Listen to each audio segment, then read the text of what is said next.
Question number 10 start कर रहे हैं, जो कि मिक्स क्वेश्चन है, दो वैरायटी के, जिसमें पैराबोला है और लाइन है। ये दो कॉन्सेप्ट का मिक्स क्वेश्चन है। तो एग्जाम में ज्यादातर जो अच्छे मार्क्स के क्वेश्चंस आते हैं, लाइक 4 to 6 मार्क्स के जो क्वेश्चंस आते हैं, वो इसी पे बेस्ड है आपके। तो इसकी जो वेटेज है वो आपके 4 to 6 मार्क्स की है। फिलहाल इसके लिए 4 मार्क्स के लिए मैं कहूंगा। तो ये पैराबोला है और एक आपकी क्या है, लाइन है। तो इसका हमें एरिया बाउंड करना है। तो दो फिगर्स के बीच का जो एरिया होगा उसको बाउंडेड एरिया बोलते हैं। तो वो हमें यहाँ पे कैलकुलेट करना है।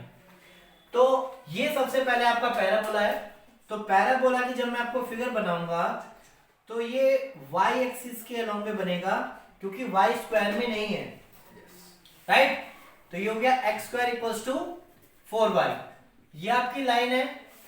तो लाइन को आप जैसे इक्वेशन सोल्व करते हो वैसे एक रफ आप पॉइंट्स निकाल लें। कोई आपको एग्जाम के लिए ग्राफ बनाने की जरूरत नहीं है कि ग्राफ पे बनाना है, ये रफ में ही बनाया जाता है आपका। तो यहाँ पे एक बात करते हैं, एक बार x में 0 पुट करते हैं, एक बार y में। जब आप x में वैल्यू पुट करेंगे तो y की वैल्यू आएगी 0.5, राइट। जब आप x में 0 पुट करेंगे तो आपकी y की जो वैल्यू आएगी वो आएगी 0.5, राइट। ओके, देन हम y में 0 पुट करेंगे तो x की वैल्यू आएगी, अगर हम y में 0 पुट करते हैं तो आएगी -2। ये आपको रफ में फिगर्स बनाने हैं। अब इनको प्लॉट करें, हम रफली ऐसे प्लॉट करें तो y की वैल्यू x 0.5, तो यहां मान लेते हैं कि 0.5 यहां पर है, x 0 एंड y 0.5 यहां पे मान लेते हैं। ये रफ में ही चलेगा क्वेश्चन, ऐसा नहीं है कि भाई आपको एग्जैक्टली लगाना है। -2 और 0, तो x की वैल्यू -2 यहां पर होगी। तो इन दोनों पॉइंट्स को क्या करें, ये आपकी लाइन आ गई। एक पॉइंट आपका ये था, एक पॉइंट यहां था, लाइन को मैंने ज्वाइन कर दिया। अब दो फिगर के आपके एरिया कौन सा बाउंड होता है, ये लाइन और पैराबोला के बीच का एरिया हम फाइंड आउट कर रहे हैं। ये आपकी लाइन जो हमने रफ से ऐसे बना लिया नॉर्मली, ये आपका पैराबोला, इसके बीच का एरिया आपको बाउंड करना है, यानी कि शेड करना है। तो यहां पर बात करते हैं कि जब दो फिगर आपस में इंटरसेक्ट करते हैं तो हम वो पॉइंट निकालने जा रहे हैं। यहाँ पे एक यहां पर ये फिगर इंटरसेक्ट कर रहा है और आपका एक ये फिगर यहां पर इंटरसेक्ट कर रहा है, राइट। ये दोनों यहाँ पे इंटरसेक्ट कर रहे हैं, तो ये इंटरसेक्टिंग पॉइंट निकलेंगे। तो ये अंडरस्टूड है कि ये वैल्यू नेगेटिव आएगी और ये वैल्यू, और दोनों वैल्यू किसकी आएगी, एक्स एक्सिस पे है, तो आपकी वैल्यू आएगी यहाँ पे एक्स की। तो यहाँ पे हमें एक्स की वैल्यू फाइंड आउट करनी है। तो मैं यहाँ पे इंटरसेक्टिंग पॉइंट आपको फाइंड करके बता रहा हूं। तो कैलकुलेशन चेक करना है। फॉर इंटरसेक्टिंग पॉइंट, जब भी दो फिगर का क्वेश्चन होगा एप्लीकेशन ऑफ इंटीग्रल में, तो वहां पे आपका इंटरसेक्टिंग पॉइंट जरूर निकलेगा कि वो दोनों फिगर्स कहां पर इंटरसेक्ट कर रही है, दैट इज इंटरसेक्टिंग पॉइंट। अब इसमें सबसे पहले इसकी y की वैल्यू निकालें। पैराबोला की अगर मैं y की वैल्यू कैलकुलेट करता हूं तो आती है x स्क्वायर बाय 4। यहां से इसकी लाइन की y की वैल्यू कैलकुलेट करता हूं तो आती है value y equals to x plus 2 divided by 4।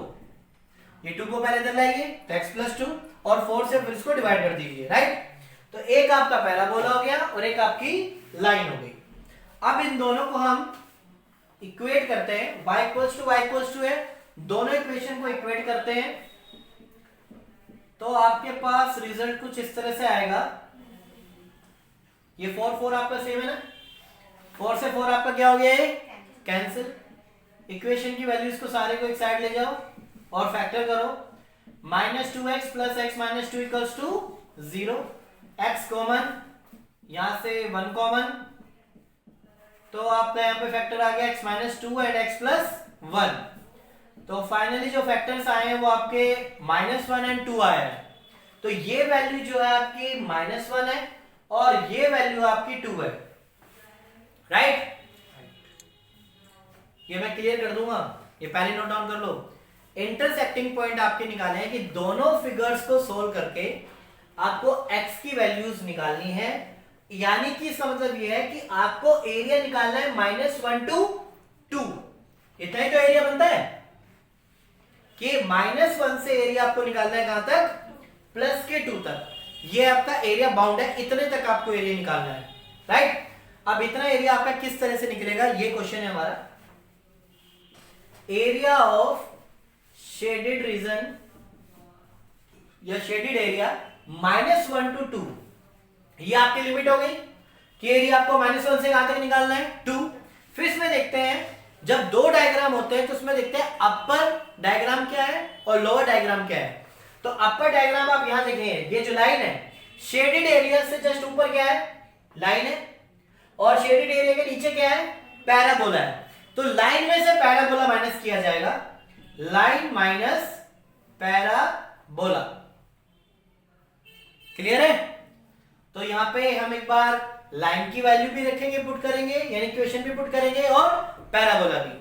Line में से पैराबोला को माइनस करेंगे, जो भी एरिया शेडेड है उस शेडेड एरिया के ऊपर वाली क्या चीज है, लाइन, और नीचे वाला जो एरिया वो क्या है, लाइन। तो अपर में से लोअर वैल्यूज को माइनस करते हैं।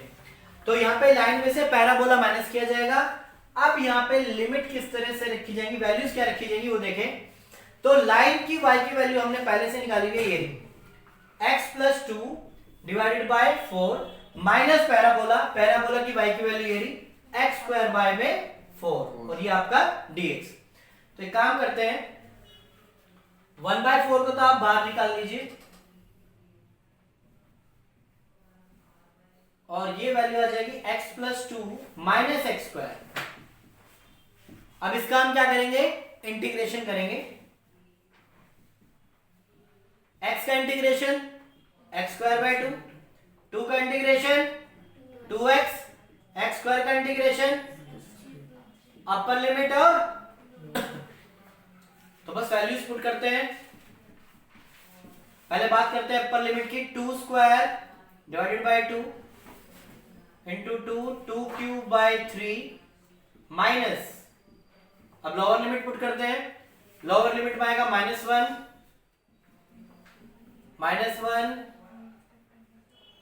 और -1 की क्यूब बाय 3। वैल्यूज देखो एकदम सही पुट हुई है, अपर माइनस लोअर।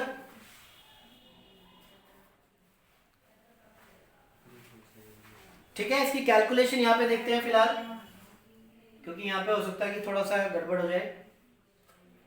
ये वाला पोर्शन हटा दूं,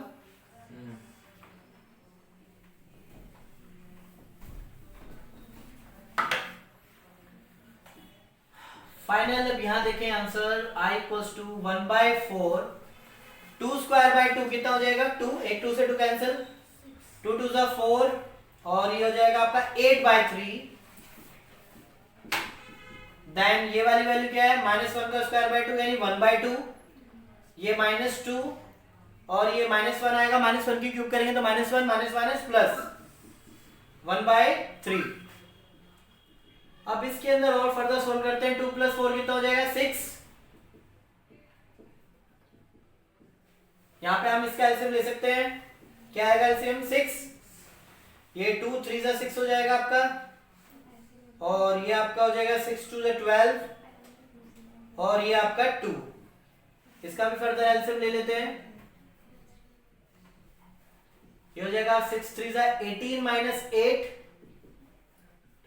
और ये हो जाएगा आपका 5 - 12 कितना हो जाएगा, -7 -7/6।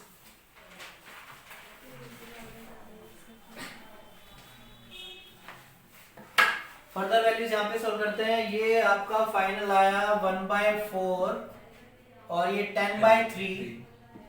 एक बार आंसर देखना है इसका, माइनस माइनस प्लस 7/24, और ये हो जाएगा आपका 10/12, 7/24। एलसीएम क्या आएगा इसका, 24, 12 2 24, 2 को 10 से मल्टीप्लाई करिए 20, और ये आपका 7, तो 27/24। ये 3 की टेबल से जा रहा है, 3 9 27 और 3 8 24, 9/8 स्क्वायर यूनिट। फिर दोबारा से देखें, जो नॉर्मल हमारा ये था, इंटीग्रेशन यहां से करना था, x का इंटीग्रेशन x स्क्वायर बाय 2, 2 का इंटीग्रेशन 2x, x स्क्वायर का इंटीग्रेशन x क्यूब बाय 3। अब अपर माइनस लोअर पुट करेंगे, सभी वैल्यूज में पहले मैंने 2 पुट किया और फिर माइनस लोअर लिमिट -1 पुट की। इसका सॉल्यूशन आपका ये आया, इसका सॉल्यूशन आपका ये है। एडलेस करके आपका 6 आ गया, यहाँ पे मैंने एलसीएम ले लिया, ये 18 हो गया, 18 माइनस 8, यहाँ पे एलसीएम लिया तो ये 10/3 और ये आ गया 4 3 ज़ा 12 और ये 27/24, दोनों का एलसीएम 24, 12 2 ज़ा 24, 2 से मल्टीप्लाई करो 10 को 20 और ये 7, तो 27/24 कैंसिल कर दो। 9/8 कैंसिल करने से 3 के टेबल से 9/8 आ रहा है, एक्यूरेट आंसर है। तो इस टाइप का क्वेश्चन इस वक्त ज्यादा जरूरी है, इंपॉर्टेंट है। तो मैं एक्सपेक्ट करता हूं कि लाइन और पैराबोला के ऊपर ही आपके एग्जाम में क्वेश्चन आएगा, क्योंकि बाकी जो मेजर क्वेश्चंस है, जो एक्सरसाइज है वो डिलीट हो चुकी हैं, तो ये आपके लिए इंपॉर्टेंट बनता है। तो अभी हम जितने भी क्वेश्चंस करेंगे वो लाइन और पैराबोला के ऊपर बेस्ड करेंगे।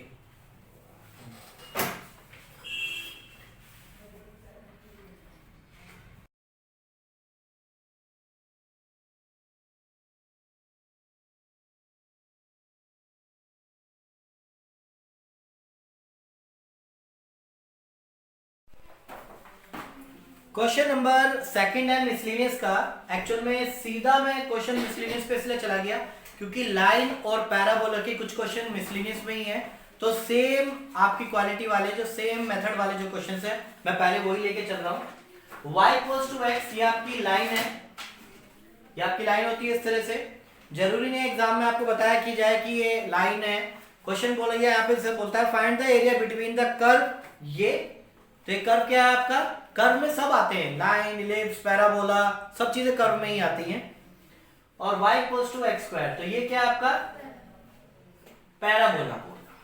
तो इनके बीच का एरिया आपको निकालना है। इसमें पिछले वाले क्वेश्चन में भी हमने जो लाइन और पैराबोला के बीच का पॉइंट था, हम इसको एरिया शेड करना था, तो यहाँ पे भी एरिया निकालना है दोनों के बीच का। तो ये आपका पैराबोला है, तो ये पैराबोला किसके लॉन्ग में बनेगा, y के लॉन्ग में बनेगा। तो यहाँ पे देखें, ये आपका पैराबोला हो गया y = x²। और इस लाइन की बात करें, इस लाइन की आपको इक्वेशन बनाते हैं, टेबल देखो क्या बनेगी इसकी, एक बार x में 0, एक बार y में 0, x में 0 पुट करोगे तो y भी क्या आएगा 0, तो एक पॉइंट तो आपका यही हो गया। अगर मैं यहाँ पे 2 पुट करता हूं तो y भी क्या आएगा, x की वैल्यू 2 पुट की, y की वैल्यू भी 2, तो तकरीबन आपका 2 2 आप ये मान लीजिए, और इस तरह से जो है आपकी लाइन है, राइट। तो ये दोनों के बीच का एरिया कौन सा होगा आपका, ये एरिया आपको शेड करना है, क्लियर है। ये आपका पैराबोला और ये आपकी लाइन, लाइन के बीच का एरिया ये बाउंड करना है आपको, ये निकालना है। तो एरिया आपका कहां से कहां, ये तो यहां से एरिया क्या है 0 0, यहां से लेके आपको यहां तक का एरिया निकालना है, तो आपको इंटरसेक्टिंग पॉइंट निकालना पड़ेगा। बताया जब दो फिगर्स होंगे वहां पर इंटरसेक्टिंग पॉइंट जरूर निकलेगा। तो मैं नीचे यहां पे कैलकुलेशन कर रहा हूं, फॉर इंटरसेक्टिंग पॉइंट। तो हम इंटरसेक्टिंग पॉइंट की अगर बात करें तो आपके यहां पर y = x है, इक्वेशन फर्स्ट, y = x² है, तो दोनों y को मैं इक्वेट कर सकता हूं। अगर मैं दोनों y को इक्वेट करता हूं तो x = x², एक x से कैंसिल, तो x की वैल्यू कितनी आई है यहाँ पे 1, यानी ये जो वैल्यू है आपकी यहाँ पे, ये क्या है, x की वैल्यू 1, यानी मुझे एरिया कहां से कहां तक कैलकुलेट करना है, 0 to 1 तक कैलकुलेट करना है। तो एरिया ऑफ शेडेड रीजन या बाउंडेड रीजन 0 to 1, जो लिमिट है वो आपकी 0 to 1, अगर 0 to 1 तक देखा जाए तो ये सारा एरिया शेड होगा।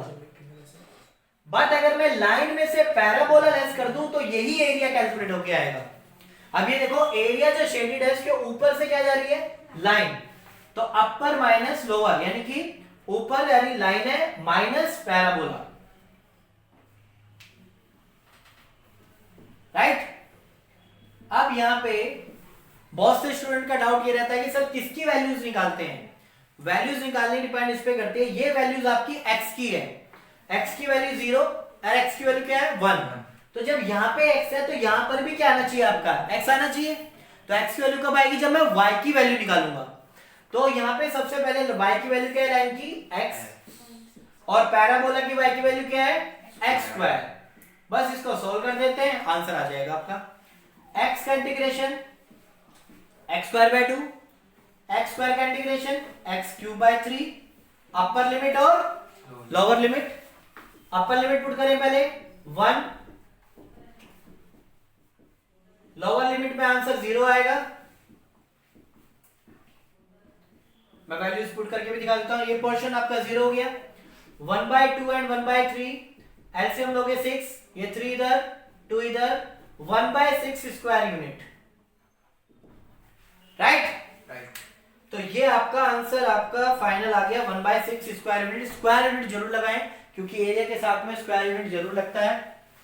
फिर दोबारा से क्वेश्चन को देखें, y पे स्क्वायर नहीं है, तो जब एक वेरिएबल पे स्क्वायर और एक वेरिएबल स्क्वायर में नहीं दिया होता तो वो आपका पैराबोला होता है। जिस साइड स्क्वायर नहीं होता उस साइड आपका डायग्राम बनता है। तो y की तरफ स्क्वायर नहीं है, y के अलोंग में आपका डायग्राम बन गया। ये आपकी लाइन है y = x। ये मैंने एक इक्वेशन बनाई इसकी, यानी कि इसके टेबल बनाई और टेबल में पॉइंट्स निकाले 0 0 एंड 2 2।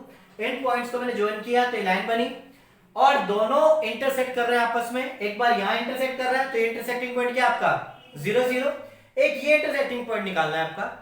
तो कुछ स्टूडेंट कहते हैं कि सर दोनों पॉइंट क्यों नहीं निकल के आए? दोनों पॉइंट निकल सकते हैं। जहां पे देखो आपकी वैल्यू आई थी x = x स्क्वायर, आप एक तरफ ले जाइए, x स्क्वायर = x = 0। यहां से x क्या निकल रहा है कॉमन, तो एक x की वैल्यू आपकी 0 और एक आपकी x की वैल्यू 1। तो आपकी 0 से 1 ये दोनों वैल्यूज ऐसे निकली हैं। वैसे अंडरस्टूड है, यहाँ पे क्या वैल्यू होगी आपकी 0 0, और यहाँ पे ये वैल्यू आपको कैलकुलेट करनी पड़ेगी। कैलकुलेट होकर आपकी 1 आ गई।